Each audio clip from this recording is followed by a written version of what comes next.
존경하는 국민 여러분, 박병석 국회의장님과 선배 동료 의원 여러분, 국민의힘 국회의원 정경희입니다. 문재인 정권에서 있었던 두 가지 사건을 말씀드리겠습니다. 첫째는 교육부에서 일어난 사건입니다. 2017년 9월 교육부 직원이 초등학교 사회교과서 집필 책임자인 진주교대 교수의 도장을 훔쳐 자그마치 213군데를 고쳤습니다. 이 교육부 직원은 어제 재판에서 징역형이 선고됐습니다. 도장까지 훔쳐서 몰래 고친 213군데 중 핵심은 무엇일까요? 이전에 국정교과서에서 대한민국이 수립되었다로 되어 있던 것을 대한민국 정부가 수립되었다로 바꾸고, 반대로 북한 정권이 수립되었다로 되어 있던 것을 조선민주주의 인민공화국이 수립되었다로 바꿨습니다. 대한민국은 국가에서 정부로 격화시키고, 반면에 북한은 정권에서 국가로 격상시킨 것입니다. 즉 우리 민족국가의 정통성이 북한에 있다고 바꿔쓰기 위해서 도장까지 훔친 것입니다. 둘째는 산업부에서 일어난 사건입니다. 2019년 12월 월성원전 1호기 폐쇄 결정에 대한 감사원 감사를 앞두고 공무원들이 일요일 한밤중에 사무실에 침입해 관련 문건 530건을 삭제했습니다. 바로 다음날 감사가 나올 줄 어떻게 미리 알았느냐는 질문에 신내림을 받은 것 같다는 황당한 답변을 내놓았습니다.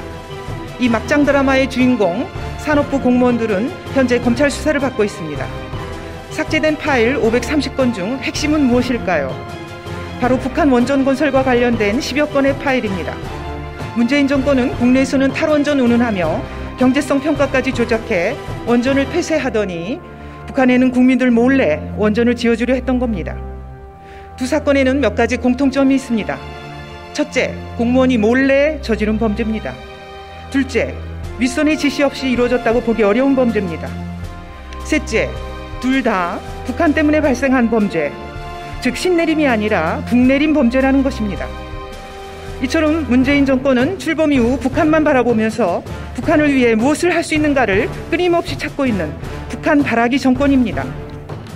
북한이 우리 국민 혈세에 340억 원이 들어간 남북 연락사무소를 폭파해버려도 문재인 정권은 제대로 된 사과 한마디 받아내지 않았습니다.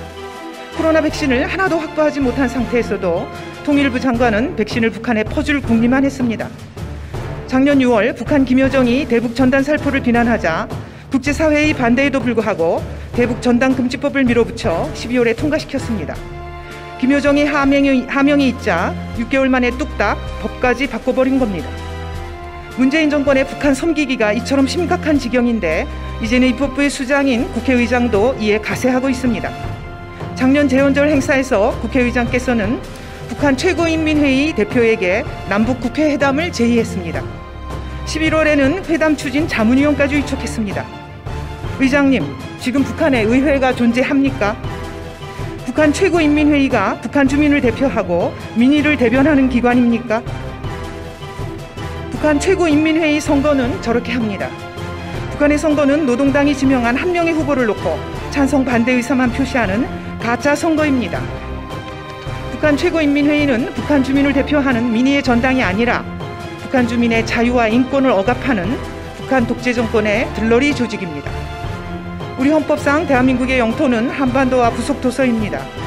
이는 대한민국 의회만이 헌법이 인정한 한반도의 유일한 의회라는 뜻이기도 합니다. 북한 최고인민회의를 인정하는 것은 헌법을 부정하고 우리 국회와 국민을 모독하는 것입니다. 1948년에 출범한 우리 대한민국의 재헌국회도 총 의석 300석 가운데 북한 주민을 대표하는 의석 100석을 비워놓고 남한 주민을 대표하는 의석 200석으로 출범했습니다. 대한민국 국회는 출발부터 남북한을 다 아우르는 의회로 오늘까지 온 것입니다. 국회의장께 요청합니다. 지금이라도 남북국회 회담 추진을 철회하십시오. 정상국가도 아닌 독재 권력의 하수인들과 무슨 회담을 하겠다는 것입니까? 존경하는 국민 여러분, 자유를 갈구하는 북한 주민들은 철저히 외면한 채 북한 독재 정권의 비위를 맞추는 데만 급급한 문재인 정권의 북한 바라기 행태는 머지않아 역사의 심판을 받을 것입니다. 저희 국민의힘은 자유민주주의와 시장경제라는 헌법 정신을 오롯이 지켜내고 국민의 자유를 온전히 보장하는 데 최선을 다하겠습니다. 그리하여 우리 후손들 앞에 부끄럽지 않도록 저희에게 맡겨진 책무를 다하겠습니다. 경청해 주셔서 감사합니다.